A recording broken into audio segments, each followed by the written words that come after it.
Well, President William Ruto took the oath of office in front of a packed and expectant crowd at the Kasarani Stadium. He vowed to do things differently from the previous regime, in which he had also served as a deputy president. The head of state is in the eye of another storm as he grapples with the fresh KEMSA scandal. The scandal-plagued state-owned company bought a 3.7 billion tender for the supply of treated bed nets to help millions of low-income households prevent malaria. Our reporter William Juma highlights some of the storms the presidency is facing. President William Ruto took the oath of office in front of a packed and expectant crowd at the Kasarani Stadium. I, William Samoei Ruto,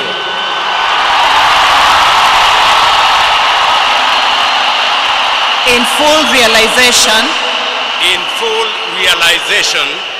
of the high calling I assume as president of Kenya.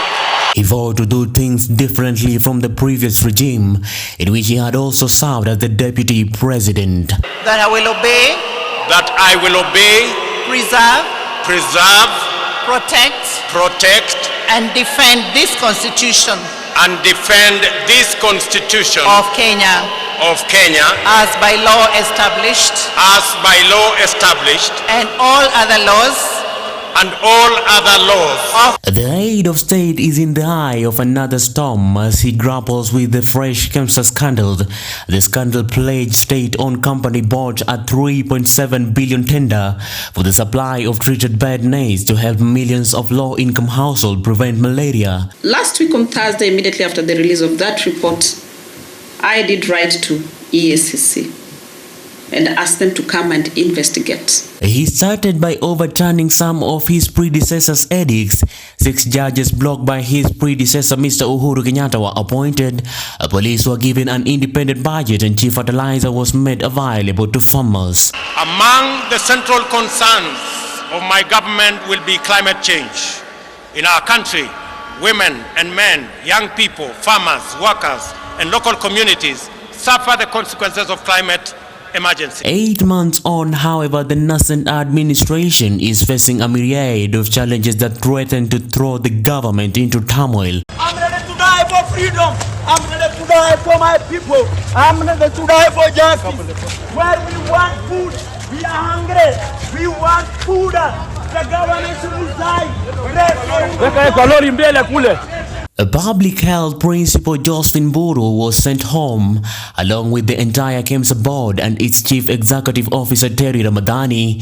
He also revoked the appointment of KEMSA chairman Danny Rono just 3 months after he was appointed, as well as members of the disgraced board. I have already released my officers. There are people in this country who are hell-bent to enrich themselves on the backs of... The multi-billion shilling scandal has rocked the Kenya Medical Supplies Authority KEMSA. Accountants at rock, civil summons and threatening to go on strike. That we will see more revelation in this country and the cost of living is through the roof.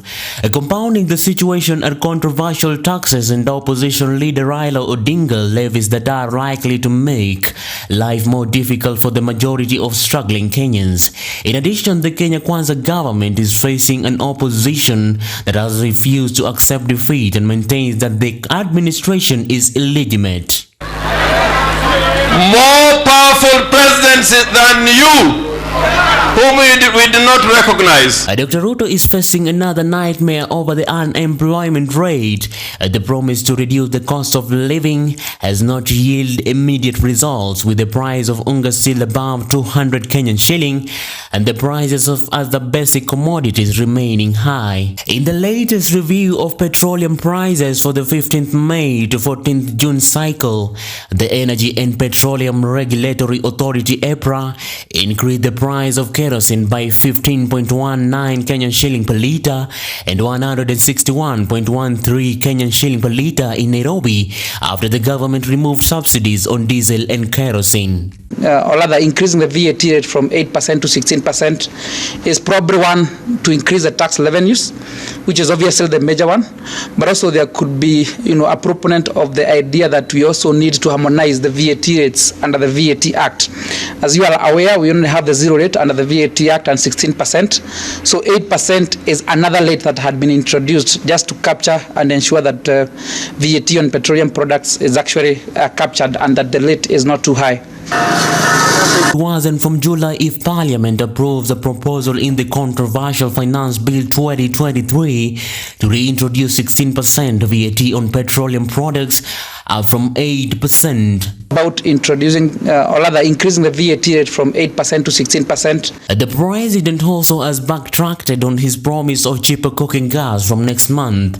President Ruto also faces another headache in form of a controversial 3% housing levy, which he says is mandatory. The plan is also contained in the Finance Bill 2023, in which the National Treasury has proposed to introduce a mandatory 3% deduction from workers for National Housing Development Fund, with employers matching the contributions. As a leader in the National Assembly, I have an obligation to make sure that the government does not lose, even when it's unpopular, that it will not lose. With the fact that government does not lose, I also want to assure you that even the finance bill will pass. Government does not lose. Every leader, every member of parliament and MCA, saa hii wako na mortgage. Si ndio? Sasa tafadhali, sasa tupange mortgage ya hawa mahasla pia. Kama wewe ni mtu ambaye unawakilisha wafanyikazi na wewe hutaki huyo mfanyikazi. As a result, civil servants have had their March salaries delayed, and even lawmakers have been caught up in the cash crunch at the county level. The financial squeeze has left most of the devolved units on the verge of total paralysis, as they are owed at least 94 billion Kenyan shilling in equitable share of revenue disbursement. County government are yet to receive their February, March and April allocations, leaving workers in the devolved units going without pay for months. I know we had an issue of delayed salaries, which is, somebody said, it is the first time that we are having delayed salaries. Yes, it is the first time we are having delayed salaries. But it's also the first time we are having such monumental debts. I want to assure the country that that is managed. We have turned the corner. The union say doctors were unable to meet their daily needs, including transport, food and accommodation. Apart from the medics, the Kenya National Union of Teachers (NAT) is also threatening a strike if the National Assembly approves the 3% housing levy. The Treasury need to undertake and see that it is discriminatory to pay other civil servants, for example, from the police service or from the teacher service, and leave the healthcare workers and consider them essential. It is clear that all workers have to be paid, and we should not normalize delay in salaries and expect the workers to understand. There must be light. And for us as teachers, and specifically the teachers of this city, the light has to be very clear. No salary increment, no 3%.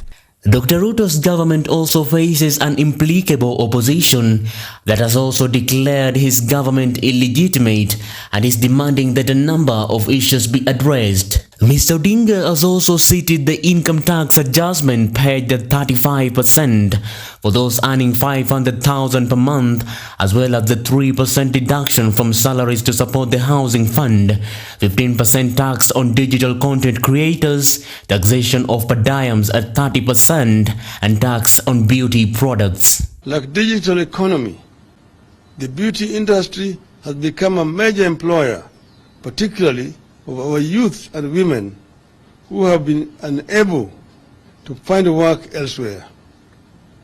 This is a home to hustlers. Now Kenya Kwanza is going after their earnings. We disagree. Ladies and gentlemen,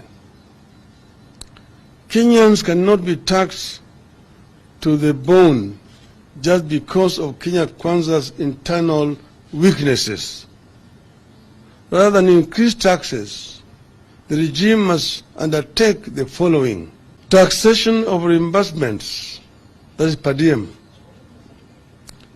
Out of the blues, Kenya Kwanza wants to tax money paid to officers on duty at 30%. How then do those officers meet their expenses? Since when did reimbursements get to be treated as income? The opposition has urged the National Assembly to reject the punitive tax measures, saying they will increase the cost of living and hurt the economy. This is a mere statement on Finance Bill 2023-2024. The Finance Bill prepared by the Kenya Kwanza regime, spelling out how they want to raise money in the 2023-2024 financial year, is a piece of punishment that Kenyans should be deeply concerned about. We are shocked that anybody living in Kenya and who understands and appreciates what Kenyans are going through can come up with the taxation proposals the bill is making. It is even more shocking that a regime that promised to lessen the burden of the so-called hustlers, Mama Mboga, watu wa mjengo, can turn its back so soon on the same people. We will try our best to ensure that this anti-people budget is not passed by the National Assembly. Questions have also been raised about state capture in the Office of Director of Public Prosecution and the Directorate of Criminal Investigation in light of the mass dismissal of corruption and economic crimes cases brought against politicians allied to the president. The financial independence of the DCI, of the police, of the investigative agencies must get out of the office of the president. Let them run their budget, investigate whoever they want. And I have been very clear to the DPP, I have been very clear to my friends at EACC not to call me on any matter. And I also promised them I will not call them on any matter. Let them prosecute everybody that they want to prosecute. There were days that because somebody is senior or the president has to be informed, I told them I don't want to be informed. If somebody has been found guilty of anything, they should be dealt with in accordance with the law. Let me also tell you, it is the same reason that I am enhancing the budget. For Maisha Prime, Maisha Television, my name is William Juma.